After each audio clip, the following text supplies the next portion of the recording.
Hello everyone and welcome back to Luna Listening, your monthly Amazon Luna podcast where we round up all of the cloud gaming and Amazon Luna news for your listening or viewing pleasure right here on youtube.com/Helix Plays Games, and also available up there in the digital clouds on your podcast preference of choice. You're joining myself, Chris, this month alongside my man of many pixels, Mr. Richie. Welcome back. Hello everyone.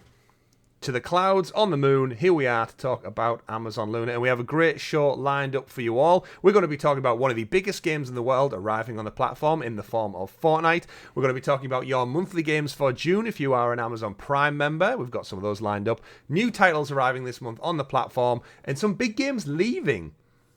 But before we get into all that, don't forget to like, subscribe, ring that bell so you're kept in the loop with all of the great content here on Helix Plays Games, such as our weekly Xbox podcast, XPass, every Monday here on the channel, our weekly PlayStation podcast, Talking the PS, every Tuesday here on the channel. This drops some free feeds on a Wednesday, but if you want to join, subscribe, and follow us a little bit better, you can get the show and all of our other content a little bit earlier by becoming a Helix Hero from as little as 99p, and we love and appreciate all of you who tuned in.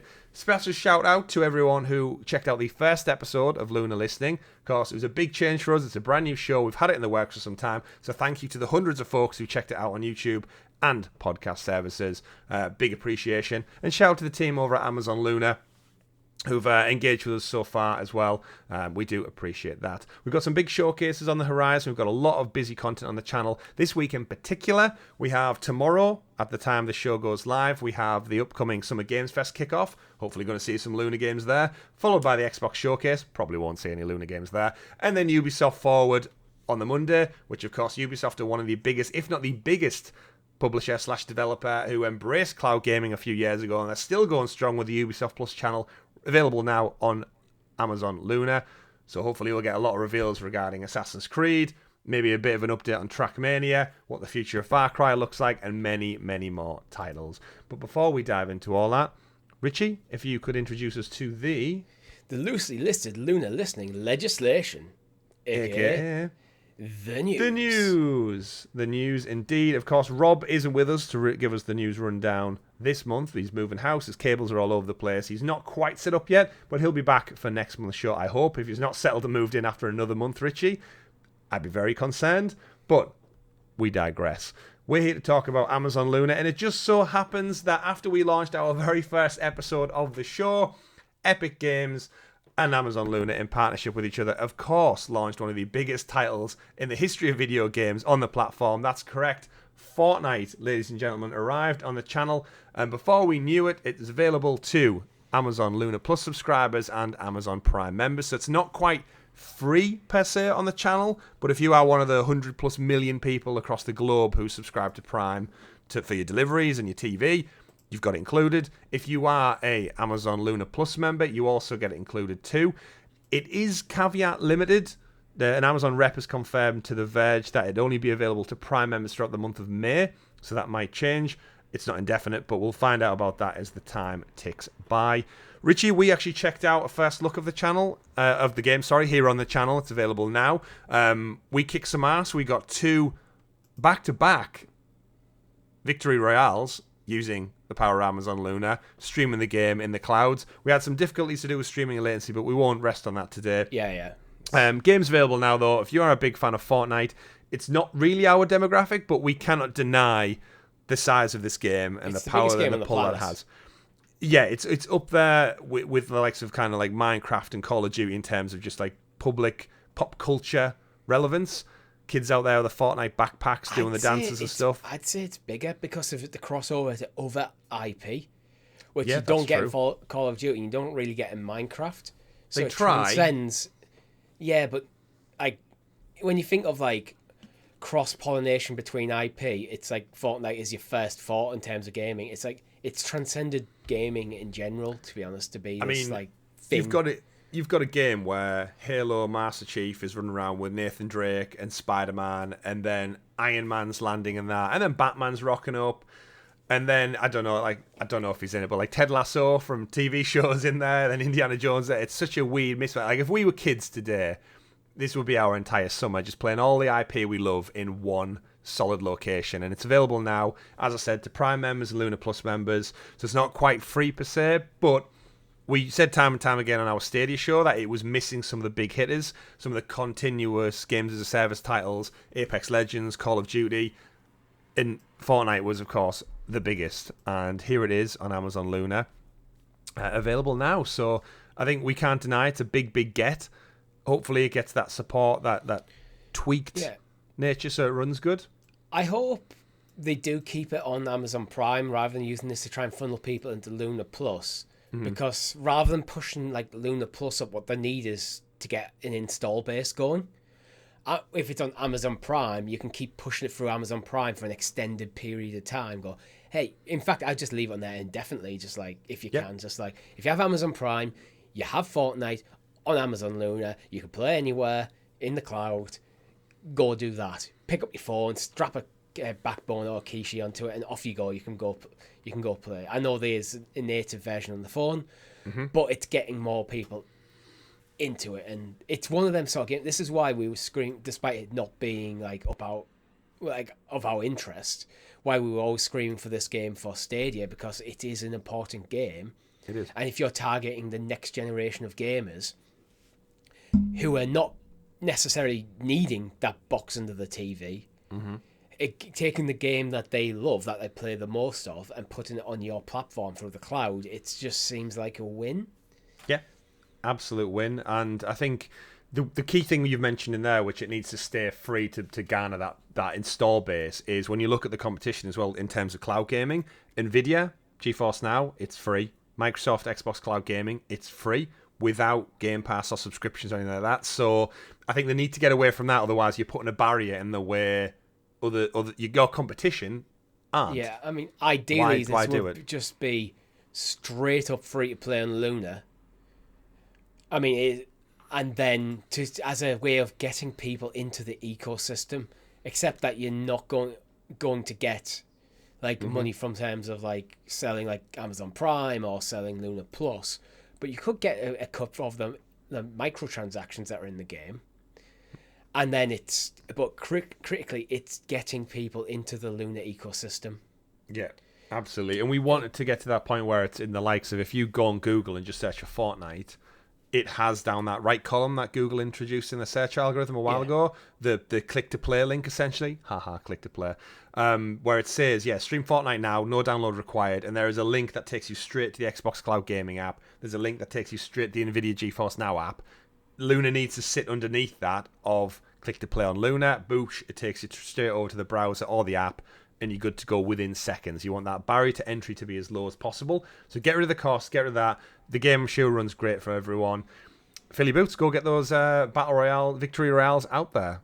And Fortnite continues to thrive. I'm sure we're going to get a new season pass content soon, and we'll probably stream it at some point in the future here on the channel. But for now, go check out our 2 Victory Royales. Well done, Luna, for getting this one. It's a big one to get in the door, and hopefully we'll see the likes of Call of Duty, Apex Legends, and such follow in line. Moving on though, Richie, as I mentioned, we have some new games for the month of June. If you are an aforementioned Amazon Prime user, it's a constant rotation cycle of games that drops every month for anyone who is a Prime member. And this month comes with 3 titles. Kicking things off with arguably the biggest title of them, The Dark Knight. Batman himself arrives in the form of Arkham Knight. If you've not played Arkham Knight, it of course is the award-winning 3rd entry in the Arkham series from Rocksteady Studios. It's the epic conclusion. Is it 3rd? I thought Arkham Knight was 2nd. No, Arkham City was 2nd.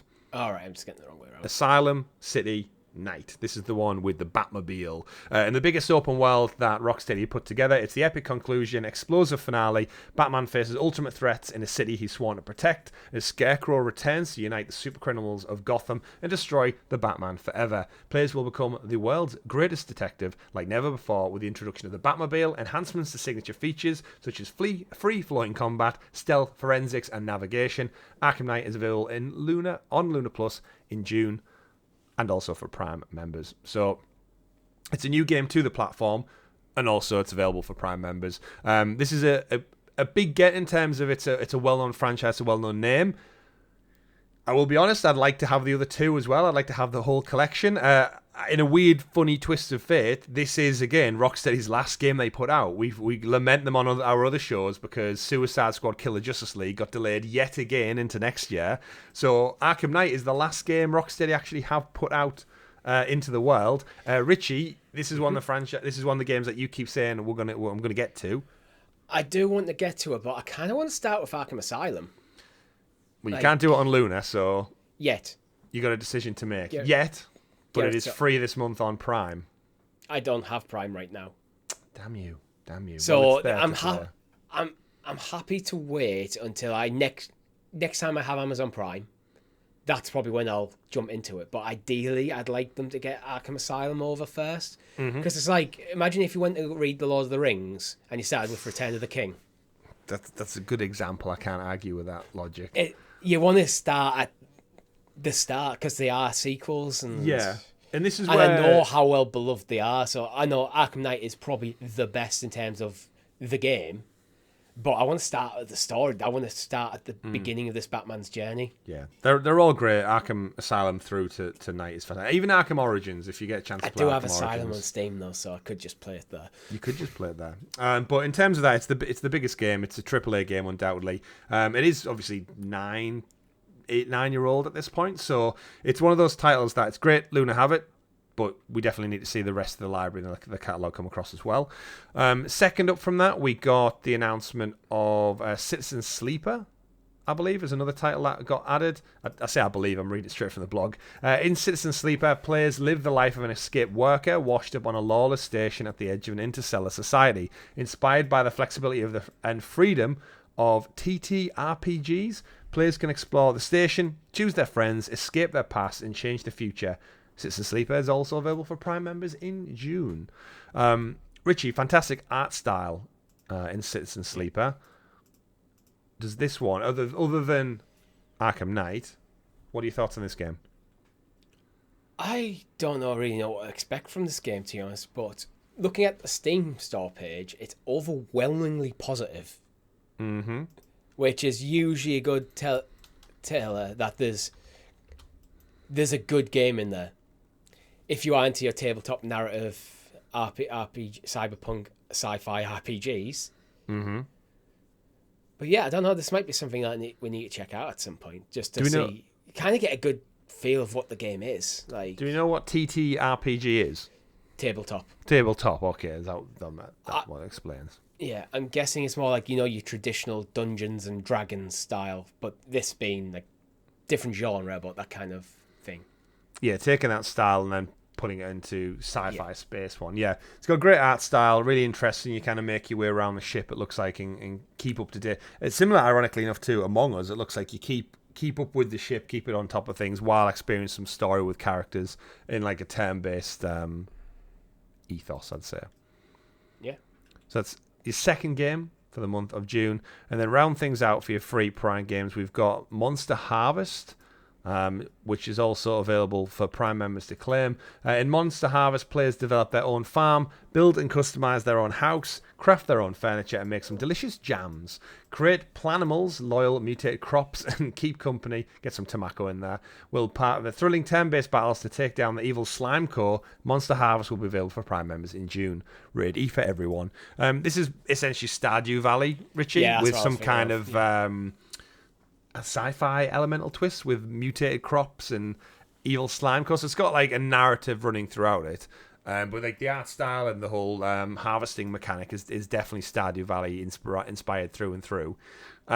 This is probably the standout one for me just because of how different it is to the rest. Yeah, and I think it'll play really, really well on mobile in terms of with a backbone or a Razer Kishi on the move.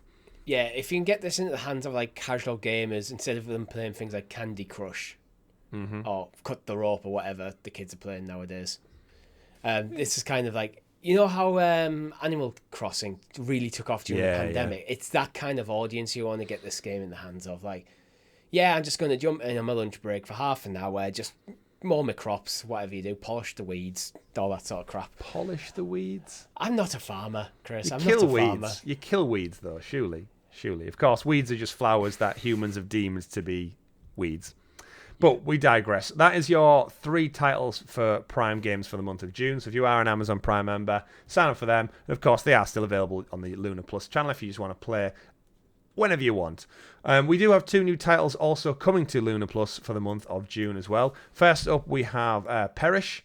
Perish is an action first-person shooter from Handy Games. And THQ, a subsidiary of THQ Nordic. It's a stylish 4-player first-person shooter with a cross to bear. Slay hordes of creatures on the scorched sands of purgatory and sell their gold-stained corpses to craven priests. Kill magnificent bosses and use the proceedings to gain entrance to Elysium, a place of cosmetic revelations. You are Amyetri, a corporal spirit condemned to live in the shadow life in the half-whale realm of purgatory. Bring an end to your suffering by initiating the rites of Orpheus and defeat the chthonic deities that dominate your fractious path to Elysium. Lots of long words in there. Perish Richie, first-person shooter, 4-player as well, available later this month. Visually, looks great. Looks a little bit like Doom meets, I'm trying to think what 4-player, Left 4 Dead maybe? Yeah, that's probably a good mixer. I can see the Doom things. It's the comparisons. It looks like, I'm trying to think what I want to say about this game too. It looks pretty cool, actually. It does, yeah. It's got a good vibe to it. I think there could be some fun to have here. I like it. I actually kind of like that it's 4-player almost because it makes it stand out from Doom. So I'm not just looking at a game and go, well, I could just play Doom. Yeah. And go, oh well, this has a different take on it. We're playing through this together. If it is more like something like a Left 4 Dead or it reminds me of Strange Brigade. I think it's like something like Vermintide or something. Where it's a cooperative thing where you drop into a mission, you play through the mission, you get your loot, and then you rinse and repeat kind of thing. Yeah, I think that could be really cool. Got some legs, and of course it's another 4-player game we've got on Luna for multiplayer. So this is where the whole Luna Couch, get the friends list. I don't know if it's co-op couch specific, but in terms of just having some online multiplayer action, up to 4 players is a great get as well. That'll be followed this month as well by Haven. Which is another entry code, a smaller indie title from the Game Bakers, published by them as well, self-published. Haven, does love really conquer all? You and Cave escaped a forgotten planet, leaving everything they know behind. Play 2 lovers at the same time as they settle into an unknown world, explore the planet looking for parts and materials to fix your ship, and make it a cozy home. Enjoy moments of everyday life as a relatable couple while cooking meals, crafting, and collecting precious resources to make it to the next day. Fight against those trying to tear you apart by synchronizing actions in combat, finding the perfect timing and rhythm, while controlling both characters and battling them to keep them alive. In this unexpected RPG adventure, explore the beautiful and eerie and unstable planet while experiencing a thrilling soundtrack from renowned musician Danger. So this game's a mix match, Richie, of everything. It's got a beautiful art style. It's almost got Final Fantasy fight elements mixed with Risk of Rain exploration and then almost like Persona dialogue options. I just want to point out there's a point where I almost started laughing while you were reading through the synopsis of the game because I was flicking through the screenshots on Steam and there's one where it looks like they're literally just about straight up have sex and there's a comment saying with the lights off works for me. And there's another one where it looks like they're playing strip poker. Yeah, and then there's the cooking mechanics in there as well. You kind of got. I wondered why I got when I opened up Steam to look at it, I got a mature warning. Yeah, there's definitely a mature. We don't have many mature games on Luna, so we've got a bit of variation there. But this game is standout, just a bit of everything. But with very the kind of for them thirsty PC gamers. Yeah, and with the kind of the through narrative of a relationship with 2 characters, it's different. Yeah, I like it. It's different. And as you said, all those thirsty gamers out there, you want a bit of sexy. If you want a bit of romance RPG, do you want an RPG but that's sexy? This is the game for you. Yeah. But interesting art style. It's out there now. Go fill your boots. And if you're not into your M-rated sexy RPGs, then fear not, because Ubisoft have us covered. TrackMania is actually available now. If you've got Ubisoft Plus on Amazon Luna, you can subscribe to that and get a wealth of Ubisoft library games. TrackMania is available. It launched on the 15th of May, so actually 2 weeks back now. Experience the thrills of racing and joy of creation on Amazon Luna. Of course, this is the kind of kit car racer that Ubisoft launched. You can make your own it's basically Hot Wheels Unleashed, but Ubisoft's version of that, I guess, is the best way to describe it. Yeah. This is free on consoles and cloud gaming platforms, so we should probably check this out. We should. It's one of those where we've enjoyed all racing games that we've played with the community as well over the years. And yeah, it's available now. So go fill your boots. Amazon Luna. If you've got Ubisoft Plus, so again, you can't buy this game. It has to be part of the subscription. Jump in, play some other games while they're Assassin's Creed, Far Cry, etc. Fill your boots. But TrackMania, I'm sure actually, Richie, alongside the Ubisoft Forward, later this week, next week, start Monday. I'm trying to think when this show goes live to everyone. Next Monday, we'll hopefully hear a lot more about this in terms of like seasonal pass content. But the best thing for me, similar to Fall Guys in a way, is make your own tracks, race with your friends, top the leaderboard. It's very arcade style fun. And similar to Micro Machines, Hot Wheels, where you can just make all these kind of crazy worlds and platforms to experience. It looks very fast and very smooth in terms of like how the racing and it's like bright neon like stuff. It looks pretty cool. It does. You should definitely check it out if you're into those type of games. Moving on, though, we've got a little bit of a news story this month of Amazon Games and the Embracer Group working together with the Middle-earth Enterprises to strike a deal for some new Lord of the Rings games. Now, this isn't specifically Amazon Luna news. However, there is still a big part of me which thinks like you've got Amazon Luna as your cloud gaming platform. You've got Amazon Games, who's out there making the likes of like New World, which was one of the best received massive games that launched on PC. Was it last year or the year before, New World? I'm not sure. I think it might have been last year. Yes, it received incredibly well. Millions of players were checking it out. It reviewed really, really well. And they've basically announced that they're going to make a partnership with Amazon Games to develop and publish a new MMO based on The Lord of the Rings by J.R.R. Tolkien. It's going to be set in 2021 was New World. Was that? Wow, that feels like 2 years old. Damn. The upcoming game, though, will be an open-world MMO adventure in a persistent world set in Middle-earth, featuring the beloved stories of The Hobbit and The Lord of the Rings literary trilogies. The game is in the early stages of production with Amazon Games Orange County, makers of the open-world New World. The open world game, New World, leading development. Amazon Games will publish the game globally for PC and consoles. Additional details and launch time, etc., will be shared at a later date. VP Christoph Hartmann said, "We're committed to bringing players high-quality games, whether through original IP or long-beloved ones like The Lord of the Rings.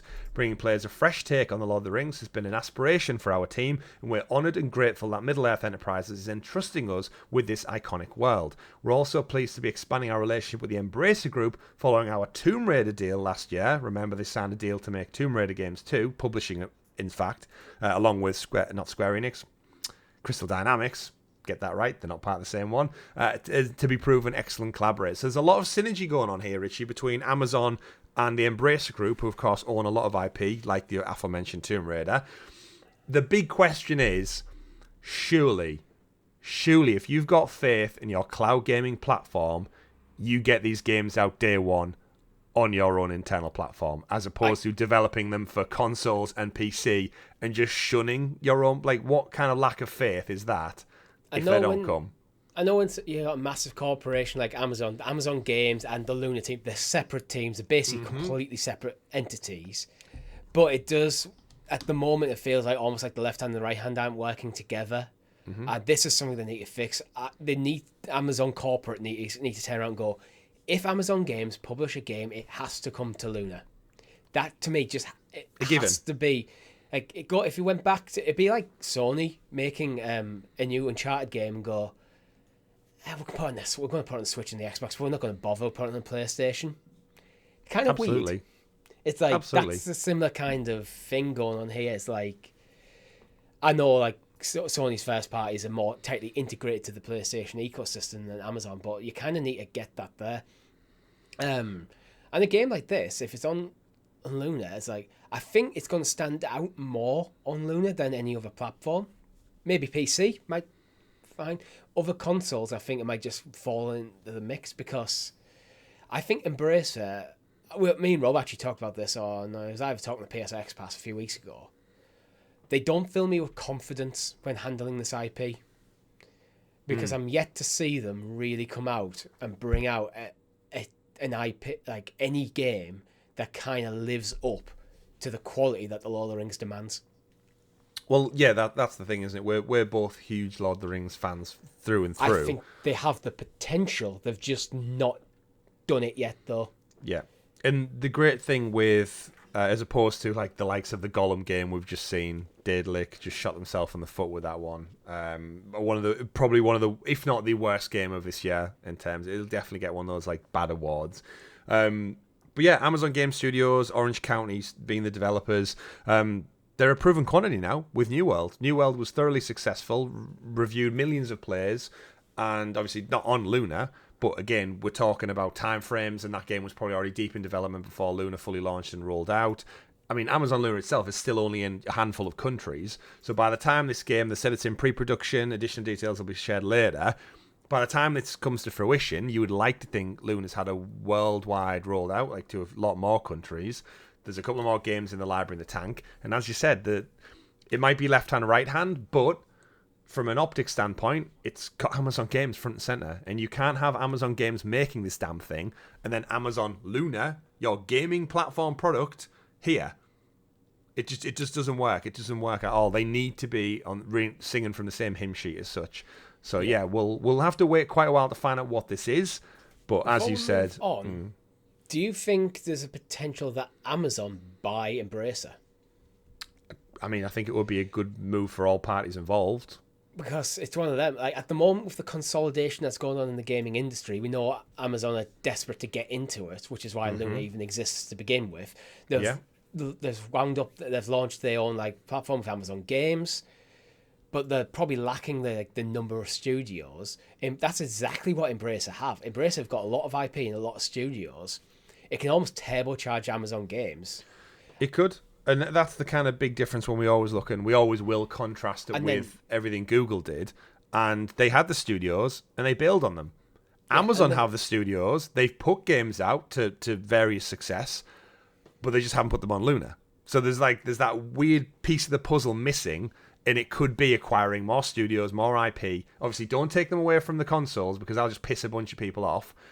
But in terms of going forward, I think a good move will be have all of that under your own umbrella and putting them on your platform. But you can do the classic thing where I go, you know what? We're going to buy Embracer. The next Tomb Raider, it's going to be we're going to push it to every platform where we can get it running. Yeah. But you're also going to get some like unique DLC if you play it on Luna. You could even do a Ubisoft Connect kind of things where, you know what? If you got buy this on PlayStation, sync your PSN account to your Luna account, and then it's just in your library. Yeah, absolutely.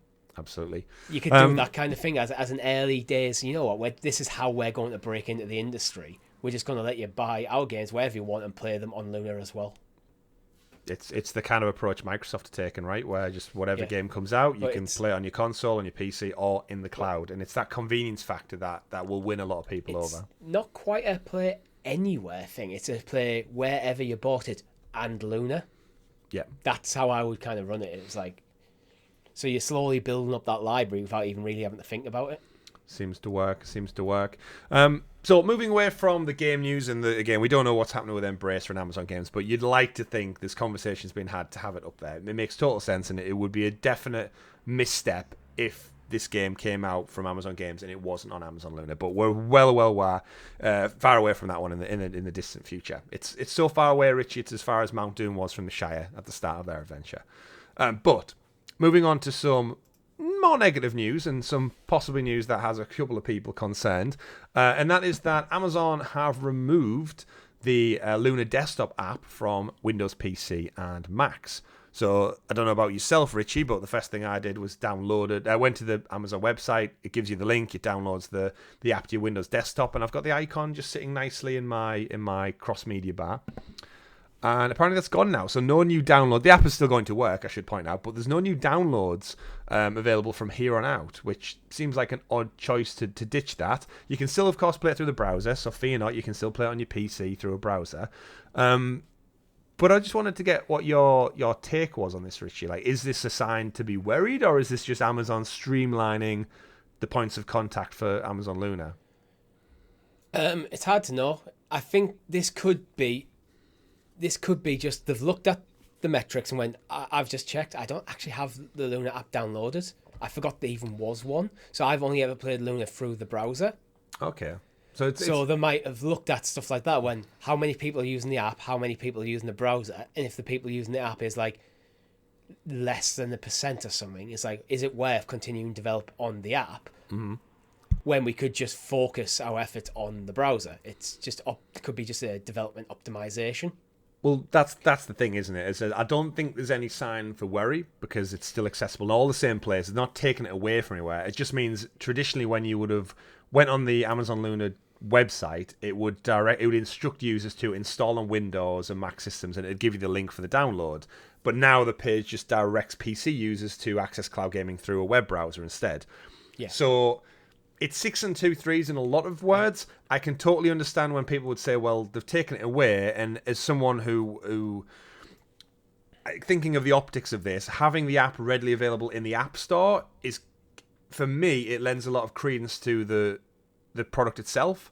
Even though they might not get many people using it through, I think it's still relevant to have the app there, having some presence in an app store. So if I go Amazon Luna, it's there in the App Store to download. I don't need to have to go on a website and get a browser link.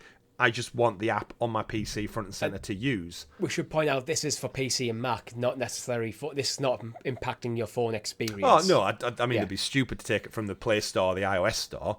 Yeah, but it does seem like an odd thing because I can't imagine the upkeep was that bad on it, really. Like once the app's there and it directs you towards essentially. Yeah, I assumed it was just a shell really over the top of basically a browser experience. That's what the Stadia one was. Let's be fair, and it might just be a case of, well, it's just not even worth the time to maintain it. Like that's just because even if it is just a shell over it will take some development. You have to keep patching it and stuff like that. And they might have just went, we're better off served if no one's downloading it compared to how many people are using through the browser. I think more and more people are downloading apps on PC less and less and using because they're more familiar with using like cloud-based services, even to doing things like Google Docs, which we literally use to run for our show notes for all of our shows. Stuff like it might just be one of them situations where it's like, well, we'd rather you just use the browser. Yeah. It could just be a streamlining measure. Like we know there's been layoffs at Amazon over the last few months, whether that's the games division, the wider world of Amazon Prime or anything like that. That's tech though. Like that's not just Amazon. Well, exactly. So it could just be a cost-cutting strategy based to reduce. Like you don't need an extra team working on it. So either way, it doesn't impact your ability to play. If you have a PC and you have a monitor, you can play Luna. You just use the Chrome app. Pivoting away from the actual internal app side of things, we do have the unfortunate news as well that some big titles are leaving Luna. We always knew this. The whole kind of concept of it is a rotating catalog of games that come and go in with the monthly subscription, just like Netflix and Amazon Prime, where they're available for months on end, and then the contracts end and the licenses don't get renewed, so the shows leave. Me and the wife have seen that many, many times on multiple shows. That's why we resubscribe and unsubscribe to certain things. And this is a subscription model at the end of the day, so there's no surprise in that. However, with video games, it seems quite odd. We've all probably had that series on TV when you're watching something and you don't quite get to the end of the last season before it's pulled from the service, or you realise something has an end date, so you quickly subscribe, watch through them all, you power stream them all, and then you're like, oh, I did it before the cutoff point, or my subscription renews. We've all done that. However, I think with video games, there's a different element that plays into it, Richie, because a video game isn't just like a box set of TV where you've got 9 episodes that are 50 minutes long set in time. Video games by nature are explorative. You put a lot of time into them. They can last for a lot longer depending on what you're playing. And you might not, because you just don't sit down and watch, you actually have to engage with the medium. It takes a lot longer. And to our surprise, or my surprise in fact, 2 of the biggest games will be leaving Amazon Luna. Actually, by the time this show goes live, they possibly already left. Looking at the list, reading from our friends over at Cloud Dosage, they obviously compromise. If you go on the Amazon desktop app, Richie, if you've got it on the browser, they put a little banner at the top that says this game will be leaving Luna Plus on this select date.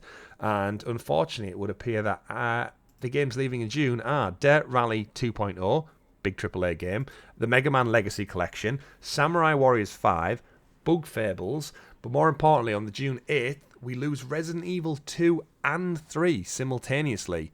So not only did we not get Resident Evil 4 this year, we're also losing in my opinion, the best 2 games on the platform on the same day. Yeah, well, I want to point out as well, Legend of Heroes Trails of Cold Steel 4 and East 9 are leaving as well on May the 25th, which... They've left. They've gone. They've gone. Oh, yeah, they're gone. Yeah, sorry. It's June. Yeah, it's June. So, yeah, they've gone as well. So, it's like, it's a shame, like, to be honest. Like, especially losing, like, the Resident Evil games. Like, I don't feel like they haven't been on the platform that long, have they? Well, that's the thing. So that's my biggest concern is we always praise, you and me in particular, Google Stadia, because you bought the games a la carte. So no matter what happened, whether they're on Stadia Pro or not, you bought the game, it was yours to play. And this is obviously probably just down to contract agreements, but it seems stupid that Capcom and Luna would put so much money into getting this franchise ported to the platform for then it to just not exist anymore. Like, what a waste of time and energy if now no one can play or access it. Like, who is that benefiting? The hard work's done, the game's available. So my guess is, like, Luna just need to go back to them and go, how much can we have it for another 6 months? I think it's the fatal flaw of Luna where it is, or everything is subscription based, which means because you're not buying it outright. When you buy, I don't know if it was on Luna Plus, Capcom were only going to get a cut of that. Because I don't know what the distribution model in terms of revenue is between Amazon and the publishers involved in Luna Plus.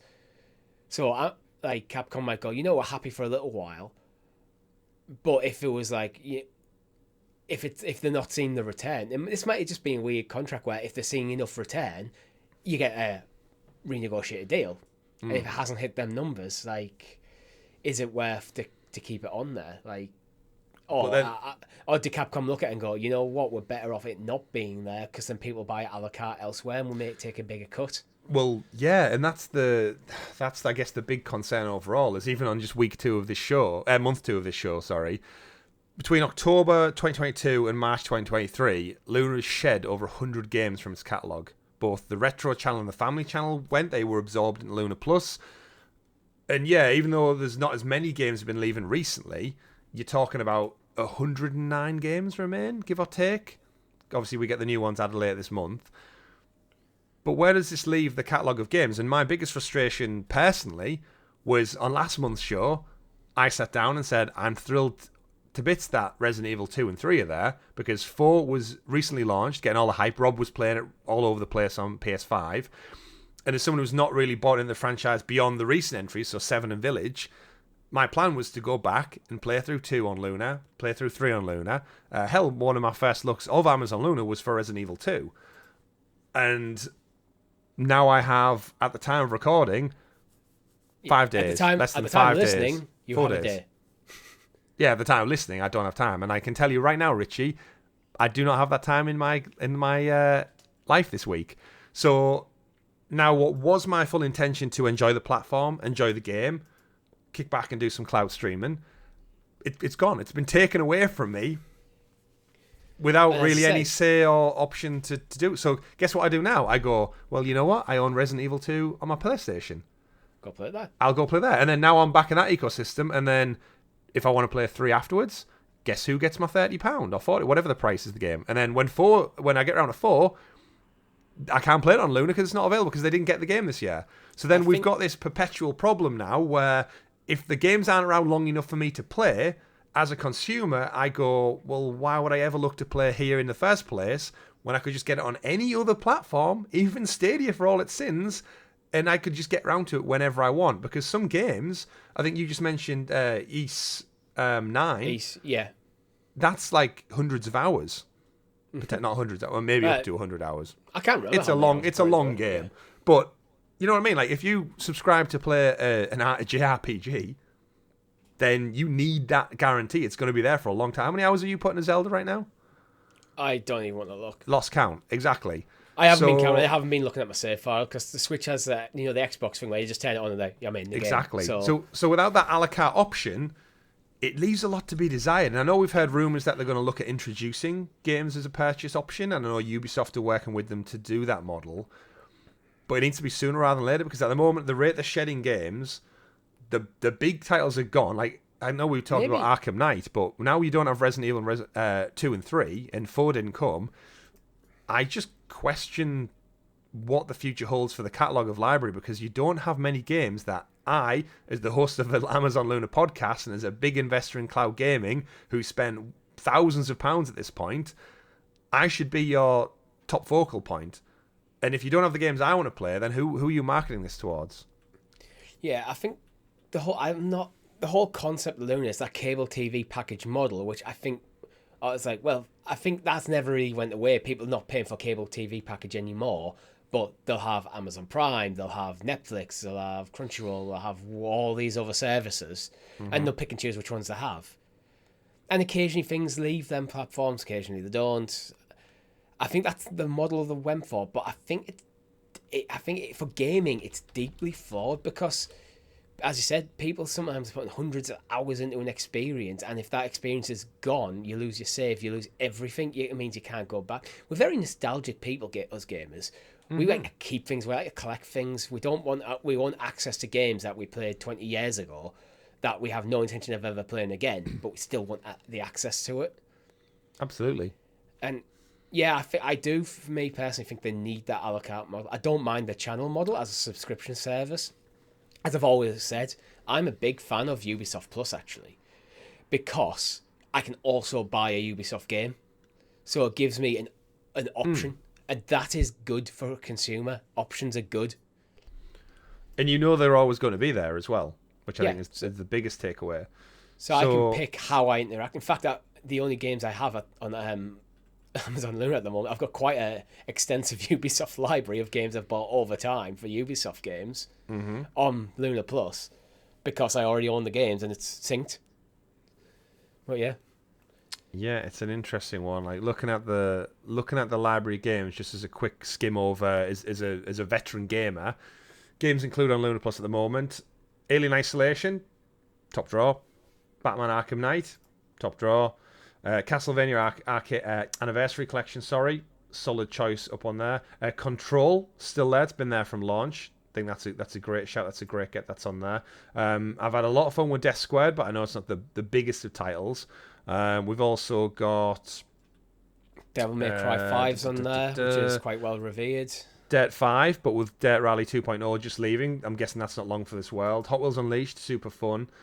And you've got all the kind of the retro plus games that have still been hanging around. Overcooked, RE2 and 3 about to leave. Valkyria Chronicles 4's on there. I'm looking through the Metacritic list. Yeah. Guacamelee 2's on there. I'm just skimming through them. The Yakuza titles, Kiwami 1 and 2, great gets. But in terms of like AAA titles that are going to be around for the long term, it does make me slightly concerned. It's like, why should I subscribe and play for this month or the months ahead if they're not going to be there long enough for me to enjoy them and play them at my own leisurely pace?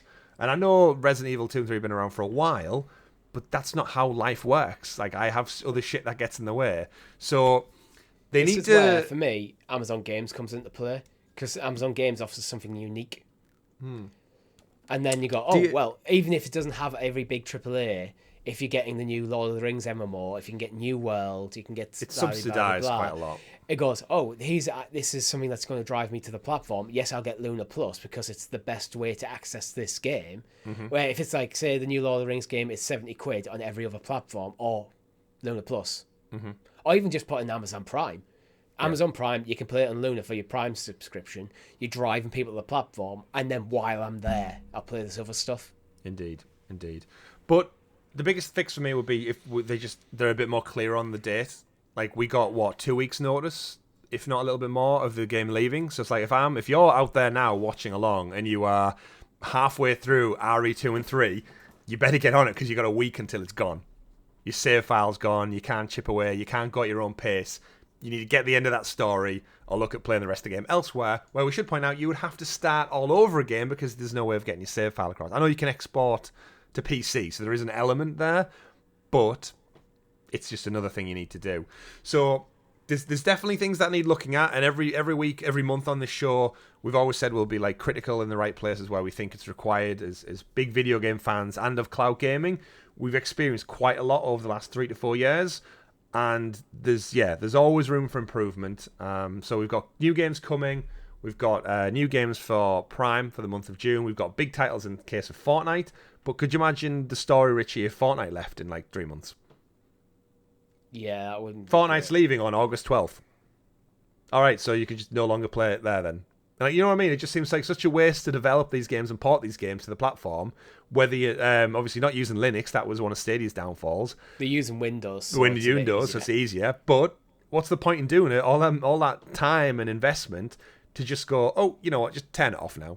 Turn it off and leave it. RE2 and 3 not playable anymore. They just sat there in the ether, unable to be played. What was the point in the whole investment in getting them across? So something needs to change there, in my opinion. But let us know what your thoughts are in the comments below. Of course, we do love your feedback. Anyone who joins in our Discord server, we've got a special channel dedicated to Amazon Luna. Of course, follow us on Facebook as well, Twitter, all those other important social channels, Instagram and such.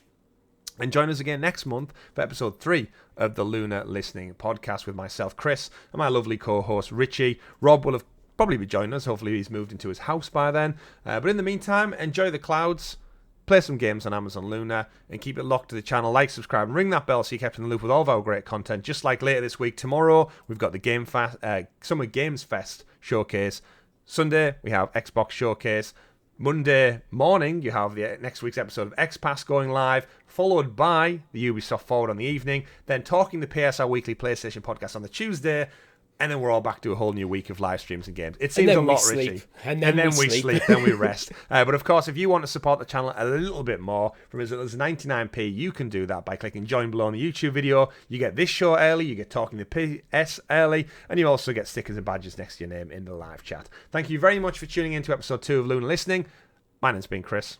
And I've been Richie. We'll see you in the clouds, folks. Enjoy your games and play whatever makes you the happiest. See you next month. Goodbye. Bye.